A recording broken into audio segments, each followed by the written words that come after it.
So we started off last time speaking about the nature of our relationship to our emotions and our emotional life.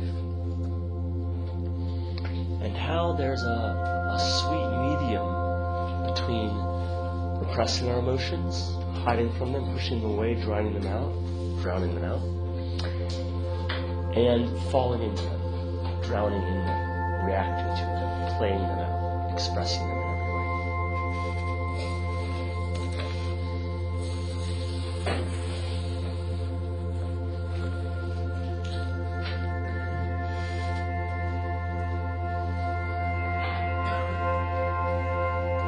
And we started to ask how we can feel our emotions fully in a way which is purifying and opening and present without being controlled by them and without being lost in them.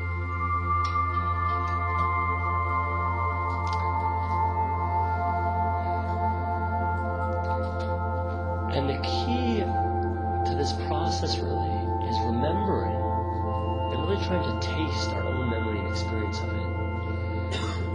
That when we actually open, we genuinely are willing to open, it's always better than our strategies of avoidance. It's always better than the shutting down we do, whether it's by watching TV or yelling at somebody else or having an ice cream. Whatever we do, there's actually a greater reward, a greater pleasure, a greater joy in the genuine opening. Practitioner talks about two kinds of joy. He says there's a genuine joy, which is childlike, and he says it lightens the body inside. When you feel that joy, yourself feels lighter. Feel lighter. And he says it's connected to what he calls a augmentation of our chiyut, our life force.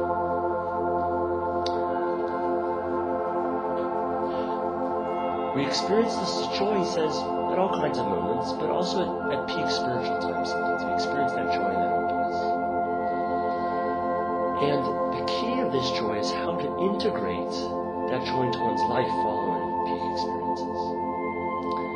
But then he says there's another kind of joy we experience, another kind of pleasure, which he describes as a mere illusion, which disappears the next moment and is inevitably followed by sadness. And for me, I think it's a very interesting description. These two kinds of joy, these two kinds of pleasure. And it's true of my experience. When I genuinely open to an emotion, even a difficult one, there's a lightening and an invigoration of the self which follows. I feel lighter, I feel alive, I feel invigorated, I feel present, I feel energized, I feel cleansed. But when I choose instead to avoid, through TV, movies, anger, fantasy, sex, anxiety, whatever it is, the truth is that after, let's say, the TV show, the pleasure produces a kind of depressive effect. I feel more disconnected. I feel less clear and clean. I feel heavier. I feel lethargic. And it's interesting for you to explore that for yourself. It's an interesting exploration for you to do. Each time you do something that feels joyous, pleasurable, nice, etc., just check after that experience, how do I feel now? Do I feel more energized, more open, more connected? Or do I actually feel kind of lethargic, down, drained? Right? When we do these real experiences of joy, it doesn't take energy away from us, the Practitioner is saying. It actually gives us that energy as a gift. There's no loss. When we do the things which make us feel drained, we find that those aren't actually the true places of joy. They're the places of distraction, of sort of something else, of occupying ourselves, of occupying our thoughts and minds for a moment. But it's not that true experience of opening, of pleasure. And so what we're going for is that lightening of the self and body, of allowing ourselves to feel lighter, just to feel lighter, to feel like we're floating a little bit. And to do that, as we'll say over and over again, it means opening to everything, right? We unfortunately don't get to choose to just open to the good stuff, just open to the pleasure, just open to the joy. One of my teachers said it's like a flower, when a flower blossoms open, It's open to the rain, to the sun, to the dogs which come along to smell it, right? Whatever happens, it's just open. It doesn't matter what's happening. It doesn't matter what's falling on it. And it's the same with us. We have open or closed. We can't choose. Maybe it would have been nice if we could. But unfortunately, we don't get that choice. It's a wonderful paragraph. I've read it before in other talks from Jonathan Safran Foer's book, Extremely Loud and Incredibly Close. If you know the book, it's a lovely, beautiful book. And in this, there's a grandmother in the book, and she says the following. When I was a girl, my life was music that was always getting louder. Everything moved me. A dog following a stranger, that made me feel so much. A calendar that showed the wrong month, I could have cried over it. I did. Where the smoke from a chimney ended, how an overturned bottle rested at the edge of a table. I spent my life learning to feel less. Every day I felt less. Is that growing old, or is it something worse? You cannot protect yourself from sadness without protecting yourself from happiness. You cannot protect yourself from sadness without protecting yourself from happiness. That's the law of our emotional life. It's not good, it's not bad, it just happens to be the way things are, just like gravity. Right? You can't protect yourself from the one without protecting yourself from the other. You don't get those choices. But we do have a choice. We do have a choice to open. We do have a choice to not shut down even in the face of that which feels dangerous and threatening. And unfortunately, as she says, as Jonathan Safran Foer says so beautifully here, for too many of us, is that growing up? That growing up, becoming an adult, somehow learning how to shut down and control ourselves and not feel as fully as we did when we were children? For many of us, the truth is that shutting down happened when we were very young, when we were given some message that we had to feel less, that our feelings couldn't be held, that they weren't acceptable, that they weren't okay, that they couldn't be, that they weren't safe. And even if we felt that as children, even if that was true as children in some way, maybe the people around us couldn't handle our feelings, and therefore we didn't have the tools to handle our feelings, and that's okay. That may have been our experience. But we're not those children anymore. And we do have the tools now to hold it. We have the tools to hold it all. And it's the gift we can give to ourselves now. The gift we can give to ourselves of really, in a certain way, reparenting ourselves. Of saying to that part of ourselves which is scared, which thinks it's not okay to let the fear show, to let the anger show, to let the jealousy show, to let the confusion show, to let the shame show, that actually we can hold it. We can be with it, we can cradle it like a mother holding a child, and it can be okay. And we can know that, and yet still we resist it, right? I mean, I know that.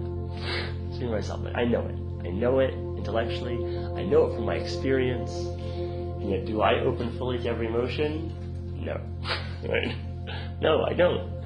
Because even though I know it, and I know it, right, and my mind knows it, and there's part of me that knows it, there's another part of me which is like, you're crazy, right? That is definitely not true, and you definitely should not open to this, right? There's this, powerful inertia that wants to keep us in the status quo, because there's some part of us ourselves which feels like it's just safer. It's safer in the place I don't know. But as George Carlin said, status quo sucks, right? And we all know that in some way, or we wouldn't be here. There's something about the status quo which isn't working. There's something about the status quo that isn't working.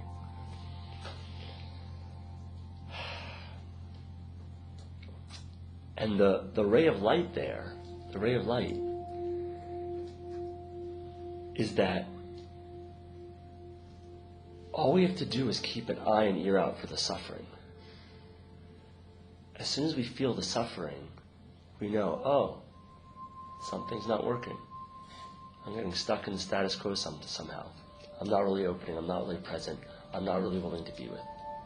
Because the suffering, it's like the red blinker light when telling us our battery is dying. It's like, suffering, okay, something's not going right here. How do I turn to this with compassion?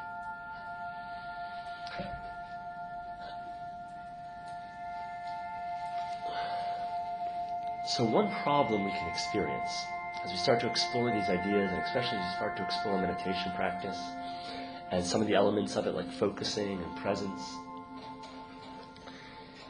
is that sometimes we can think, hopefully I've made clear mistakenly, that mindfulness is a kind of detachment from our emotions. That we want to sort of pull back from our emotions or not be fully engaged with our emotions. We want to sort of go somewhere else. I had a friend a few years ago who was actually dating a guy who was very spiritual and didn't want her to be emotional whenever they were discussing things. Right? That's what he said. And of course, it's just one more strategy of self-protection. Right? That distancing, that's like, don't be emotional, don't let the emotions come in. It's one more strategy of self-protection. And detachment, very important, is not the goal of this practice, right? Detachment is not the goal. Attachment is a problem. It's a big problem, detachment. Which is different from non-attachment. I talk a lot about non-attachment. We don't want to be attached. We don't want to be detached. Very different things, similar words, close. In Buddhism, they call detachment the near enemy of non-attachment. It's a great phrase, the near enemy, right? So there's the far enemy, which is attachment, but there's the near enemy, which is detachment, right? Detachment is just self-protection. It's like, oh, I don't care, this doesn't matter, nothing matters, and so I don't have to feel anything. I don't have to be threatened. I don't have to feel. It doesn't have to feel hard, right? Because I don't care. It doesn't matter. Of course it matters. Of course it matters. Non-attachment is not saying it doesn't matter. Non-attachment is saying I'm not clinging to this. I'm not forcing it to be a certain way. I'm not controlling it. I'm not demanding that the world has to be the way I want it to be. I'm working as hard as I can to make the world that I want it to be. I'm making sort of requests of my life in the world, but I'm not clinging. I'm not holding on with sort of my fingernails.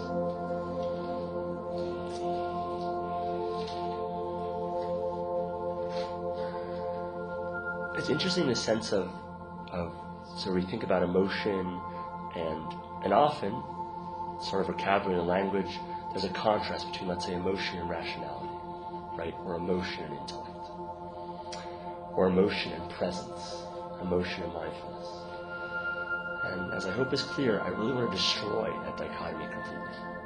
Emotion is not in contrast to intellect, rationality, mindfulness, presence, just the opposite. Emotion is what enables all those things to happen. There's a famous case, a very interesting case, of a man who had a brain tumor in a particular area of his brain, who basically lost the ability to feel emotions. And what happened to him was that he was absolutely paralyzed in his ability to make decisions. He could not make any decisions. He could evaluate everything very clearly. He could talk about things, but only as a kind of dispassionate, uninvolved spectator. There was no sense of his own experience, suffering, feelings, goodness, etc. And so, of course, then, no basis to make decisions, to choose one thing over the other. Because actually our emotions, our connection, our love, our compassion, those are the basis of the life choices we make. And they should be. That's part of what it means to be present and non-attached and mindful, right? To be totally open to our emotional experience. Our goal is not to be neutral. It's not our goal, it's not to be neutral. Our goal is to be fully engaged. That's the goal, to be fully connected. And to do it without being overwhelmed. And in that sense, it's very important. Mindfulness is not being a detached observer. It's being an engaged observer. We're engaged observers. It doesn't mean that sometimes we don't need to take a step back. We do. Because sometimes if we don't take a step back, we're going to get flooded. We're going to get overwhelmed. So we take that step back. We take however much space we need to not feel trapped, whatever the situation is. And that's wisdom. But it doesn't mean taking the step back as the ultimate goal. The ultimate goal, the image I like to use, is a classic image of standing on a bridge and watching the water flow into the bridge, right? So instead of being drowned in the river, you're sort of on the bridge watching. Then as you become sort of more and more experienced in practice, you want to walk down the bridge, get closer and closer to the river until you're sticking your face right in the water. Right? You want to be submerged in the water without the river taking you away. The river still isn't taking you away. You're still present. You're there. But you're also not separate from your experience. And we can feel that in the actual texture of our practice. We can be completely present with what's happening, really present with it, intimate with it, beautiful and open and not overwhelmed. And that's the sweet spot. Our goal is not to run away from what's inside, but to explore it. I lived in Brooklyn one summer, and I biked into the Upper West Side every day. It was really fun. Great bike over the Brooklyn Bridge, lovely up the river. And I passed this one church every day, which had one of these sort of classic, marquee kind of signs outside, letters on it. And it said, "Sign broken, come inside for the message." It's just lovely. Absolutely lovely. And that's really our practice. It's like, sign broken, come inside for the message. Come inside for the message. You have to be willing to go inside and inside and inside and see what is really happening there. What is really happening here. And then the message can emerge. And the truth that needs to be heard can be present once again. And so mindfulness and emotion, intelligence and emotion, really are bedfellows, sisters. They work hand in hand. And we can see it even in, I think, anybody who's done a little bit of practice can see it in the very texture of mindfulness and emotion themselves and what each one requires. So the first thing you might notice is just sort of the texture of openness. The texture of openness, which is what's required both for real emotional feeling and for genuine mindfulness. Right? There's this texture of openness and lightness which lets everything in, doesn't exclude anything, which doesn't push anything away. The next thing we might notice, which of course is connected to the texture of openness, is the letting go of fear and shame and aversion. Right? Both of them require, in some senses, a willingness to let go of shame. And instead of feeling like I'm too scared to see what's there because I'm too embarrassed about it, because it's too hard for me, because I'm too terrible, if that's true at the moment, both mindfulness and mindfulness and presence with our emotion means we're willing to open to whatever's there. And that means opening to the stuff that feels embarrassing, right? The stuff that feels yucky. Because the stuff that feels yucky is there in each and every one of us. Every one of us has that stuff in us. Right? Nobody got skipped over, as far as I know, in the giving out of the human game. Right? That's just part of the human nature, the human experience. We all have it. The envy, the whatever it is, I've talked about like one place I always notice my envy. It's like getting on airplanes, walk past first class, envy immediately arises. Right? Very clear. Like, want to be sitting there. Right? Okay, yes, right. I have envy. Okay, can I acknowledge it? One of my friends, Dan Smoke, a great teacher, he's like, we were talking about somebody. He's like, why did that person write that book at me? He's like, they didn't write the book, they wrote it at me. Like, they're trying to show me that I didn't write the book, that I wasn't good enough. That feeling we have, like, they did it at me. We all have those feelings. And so both of these processes ask us to just be willing to see that, be willing to see the issue. Not to say that we don't have an issue. Right? It's not about getting rid of it. It's being willing to let it emerge and being willing to let it be present. Another piece, of course, that they have in common is the aspect of honesty and truth. They're both about saying, what is true at this moment? What's actually present in my feeling right now? What do I see right now? Not allowing the kind of subtle creeping ignorance to take us over. The ignorance which wants to hide things from us, things we don't want to see.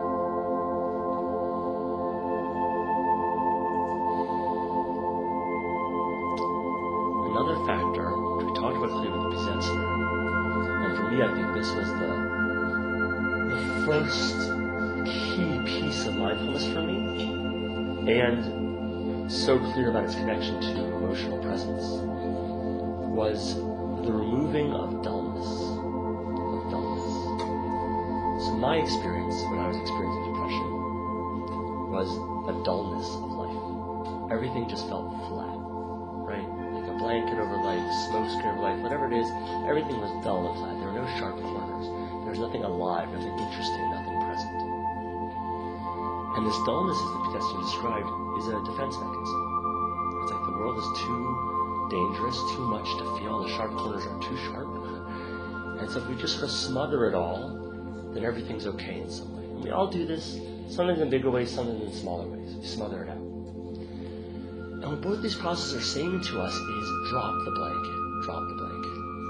You don't need it anymore. And life is so much more exciting, and so much more joyful, and so much more present, and so much more alive when we're willing to see the bright colors, when we're willing to see the sharp edges. It's much more dangerous too. It's more difficult in certain kinds of ways, right? But that's what comes with being alive. You can't just choose one or the other, right? You can't shut down to sadness without shutting down to happiness.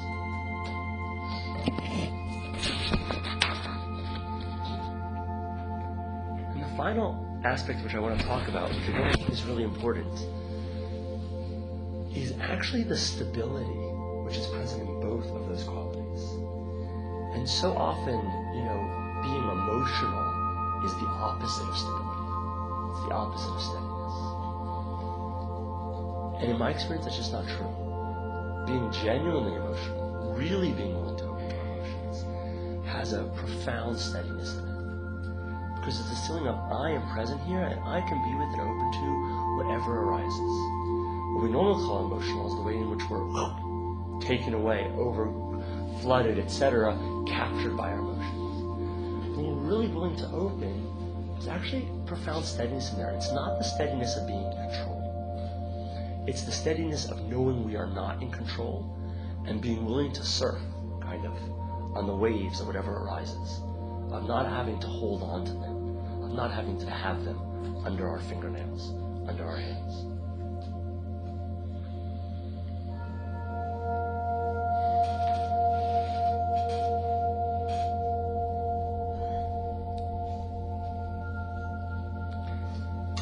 And when we're willing to really open to this emotion, to this presence, one of the fruits we receive is wisdom and insight. It's very important in that process.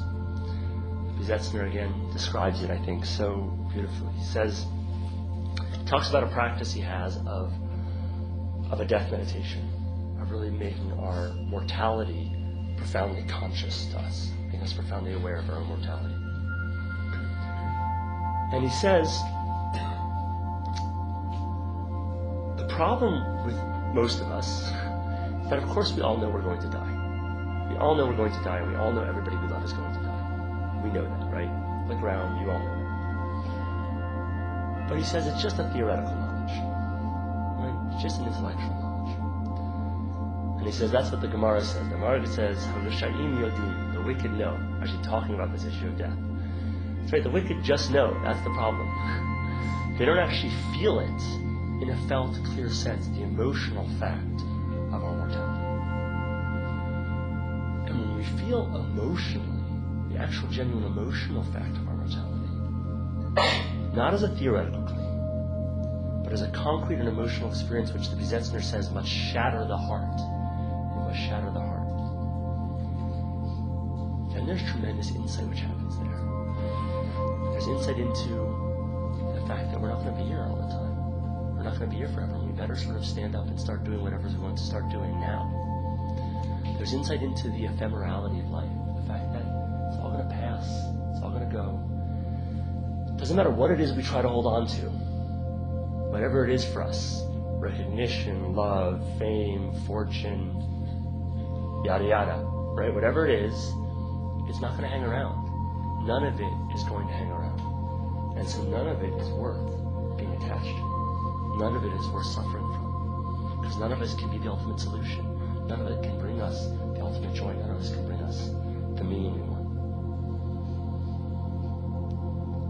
And so what emotion gives us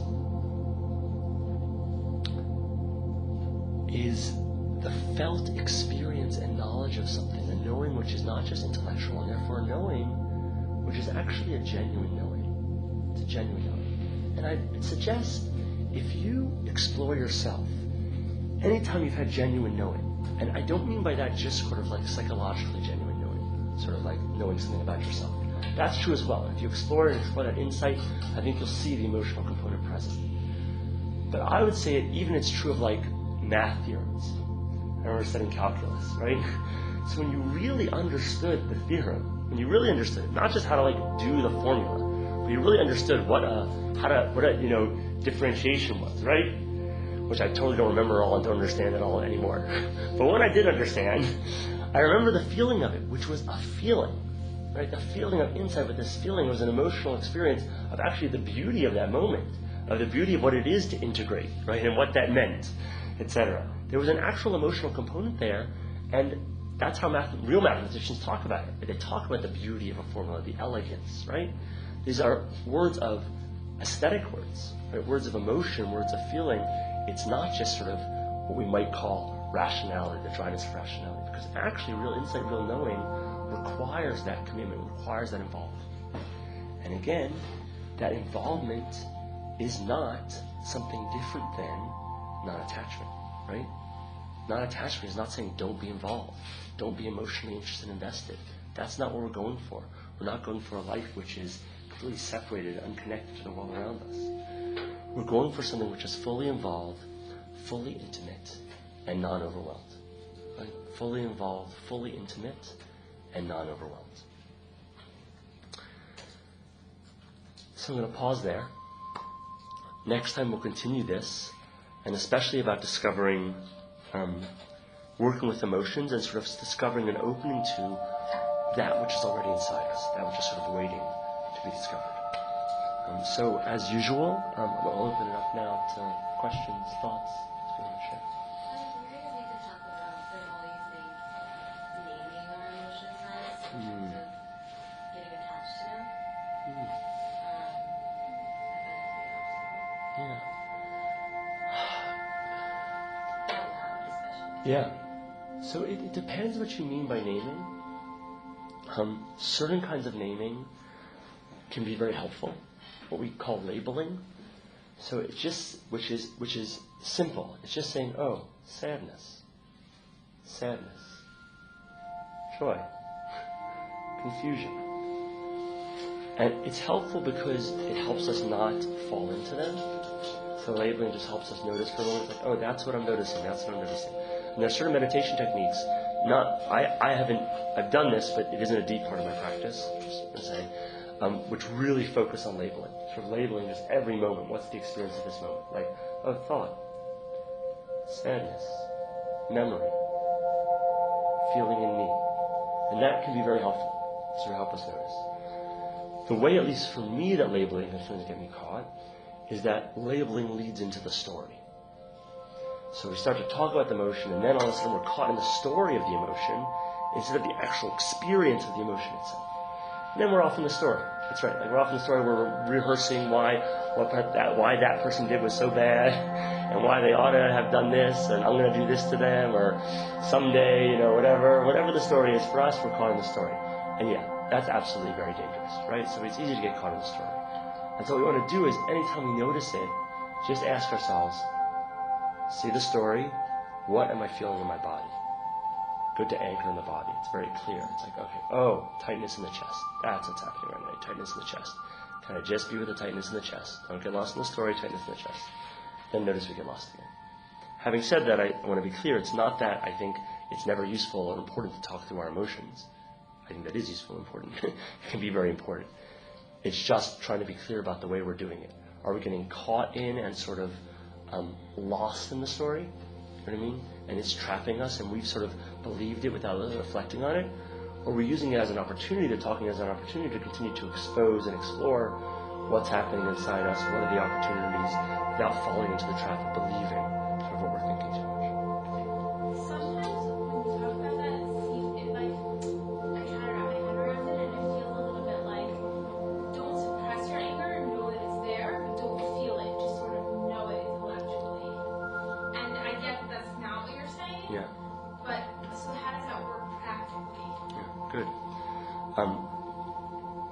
Here's how it works practically. I'm experiencing anger, right? I'm angry at somebody because they did something I didn't like, right? So, I stop for a moment, I notice the story, and then I turn to the actual experience of anger, and I say, hi anger, I see you, you're welcome to be here. And then I feel it fully. I feel the burning in my chest, I feel the tightness in my tummy. Whatever it is happening in the anger, I totally feel and open to that anger. I'm not standing away from it, I'm totally feeling it. Now, sometimes, when I start to feel it, that may already throw me back into the story. And then I may have to stand away a little bit. I may have to stand away. Not because that's the ultimate goal, because skillfully at this moment, if I try and be too much with it, I'm just going to get lost in it. I don't have enough space. Right? I don't have enough space. And so often, for instance, at the moment we get caught in the anger, it's too hard for us to be fully present with it and not get caught in it. So we need to do something else, like stand back or just go do something else for a moment, because it creates enough of the break and space for us to be able to be present with it, right? So it's not that we do have to be skillful in how we live with it. It's not, we can't always be with it, just for wherever we are, or however we are at that moment. It's not always possible for us to be fully present with it at the moment. That's fine. So you go get a drink, read a book, take a walk. I don't know, whatever it is for you, something that just gets your mind elsewhere so that you can come back with a little bit more settledness. But the goal is that I want to be fully present with the anger. And what happens? I open to it. And I open to it with a lot of compassion, a lot of care, a lot of softness. I keep softening into it. And then what will happen with anger, for instance, usually, is that I'll notice, fear. There's fear underneath the anger, of course. I'm scared. I feel threatened. Or there's something that person does that made me feel, a threat. And then I'll start to just open to that. What does it mean to feel fear? What does it mean to feel threatened? How can I really be with that? That's just fine. And then eventually, at some point, it will shift, just because that's the nature of the world. You know what I mean? Things will shift, some other emotion will arise or something else will happen, and then we'll sort of move on with our experience. Pleasure. I wanted to go back to the answer you gave me about feeling in the body. And I feel actually that comes very easily for me. And it almost ends up, I kind of stuck there. It's a lot of physical pain, and I don't know how to get out. I don't know if it's more opening to it. I don't know. It's things that I've struggled with and thought about. And I don't know if it's response. I actually do. It's feeling so much shut off. I can't. Which you sort of just spoke to in some situations. Yeah. The first thing I'd say is that it is possible, just as with the story, to sort of get caught in the feelings of the body, right? So it's very important that we're continually opening and softening. It's opening and softening, opening and softening. The softening which really sort of stops us from getting caught in we can have our own processes and cycles happening in the body for those of us who are more connected there. So the softening is really, really important. Really, really important. The second piece is that it is important sometimes, if you feel, anytime you're feeling lost, there's nothing wrong with feeling I need a little more distance. And you can actually sort of just imagine that. As you said, just sort of pull your mind back and take a little bit more bird's eye view. It's what does this look like now in this place? Take a little more distance, and take a little more of the observer place. I'm just watching it so I can see it. Again, really helpful, really good. If I'm feeling caught in something, my experience is A, I'm not soft enough, and B, I'm fueling it in some way. Now, that could be a thought you're not noticing, there's some thought which is still sort of fueling that and making it happen again and again. Could be some other way that your body itself is sort of seizing up around the process and increasing tension towards that area. So there's really the softening, the freedom, the letting it know I'm totally with you. You're totally welcome to go at any moment. And, again, it's okay. Sometimes we feel like we're stuck. We're stuck in it. So then we take a break. That's actually what's smart to do. It's go do something else.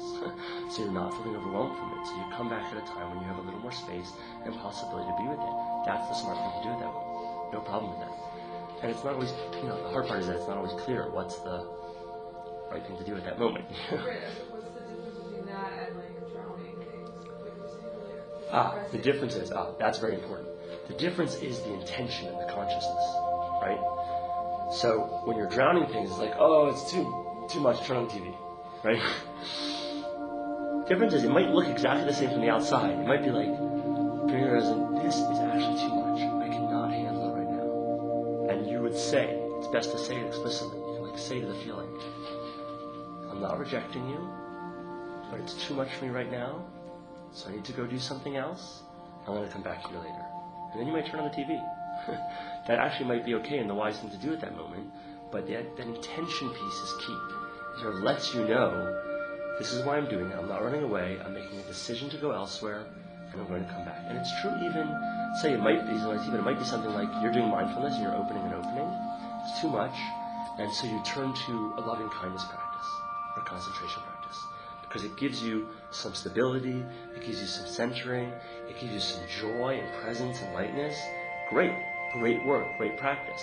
Now, you're not, it's not avoidance. It's saying like, oh, this is too much right now. I'm going to do this. It's going to restore some buoyancy to the mind, some presence to the mind, very important. I'm going to come back.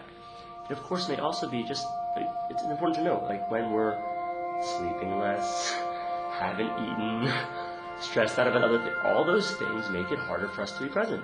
They do, right? They just make it harder. And so, of course, it might be like, I need to go and eat something right now. I need to exercise. I need to go to bed. Whatever it is, that's all fine and good. Do whatever it needs to do to create as best conditions as possible to allow us to be present with whatever arises. And doing that is just smart, right? It's not avoidance, it's not bad. It's just how can we create the best conditions possible for us to be able to be as present as possible with what's happening. I'm sorry, I'm running out of question time period. Two things before we leave. First of all, we're having a wonderful retreat happening, a weekend retreat happening at the end of November. You're all very much invited. There are flyers out there on the table, so please take a look at them. Also, please, if you have somewhere you go where you could hang them up, another place you study, shul, community center, a notice board somewhere, I don't care where, they're there in Hebrew and English, please do take them and hang them up. It's really a wonderful, wonderful way to deepen your practice. If anybody's interested in coming on a retreat, I very, very much encourage it. It's a nice taste. It's just a weekend. As always, the teaching is by donation. Please give as you leave, and please help put the room back together. Thank you all very much, and I'll see you next week.